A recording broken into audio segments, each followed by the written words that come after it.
ভাই, আপনারা যারা ফেব্রুয়ারি মাসে নির্বাচনের বিরোধিতা করতেছেন, আসলে এটা কতটুকু যুক্তিগতভাবে আপনারা বিরোধিতা করতেছেন আমার বুঝে আসে না।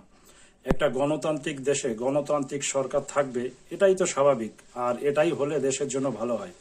আপনাদের যুক্তি মতে কতই তো সরকার আসলো গেল, গণতান্ত্রিক ভোট দিয়ে বানাইলেন, কিন্তু আপনাদের মন মতো হলো না।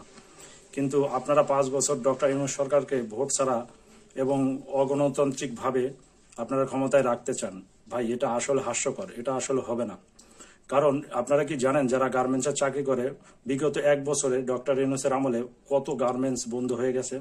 শুধু ভাইয়েরা তাদের নিরাপত্তা ইস্যু দেখিয়ে বাংলাদেশে অর্ডার দেয় না, বিধায় গার্মেন্টসে অর্ডার থাকে না, বিধায় গার্মেন্টস মালিক বাধ্য হয়ে গার্মেন্টস শিল্প বন্ধ করে দিতে বাধ্য হচ্ছে। ভাই, আপনি কিভাবে একটা অগণতান্ত্রিক সরকারকে ক্ষমতা রাখতে চান? এবং ডক্টর ইউনূস এই 1 বছরে কি কাজটা সে করেছে? কোথায় সংস্কার করেছে? কোথায় উন্নয়ন করেছে? কিছু দেখাইতে পারবেন? 1 বছর কিন্তু ভাই অনেক সময়। তাই বলবো, সবাই নির্বাচনমুখী হন, বা দ্বিধাদ্বন্দ্ব বাদ দেন, একে অপরের সাথে দেশকে এগিয়ে নিয়ে যান। এটাই আপনাদের কাছে কাম্য।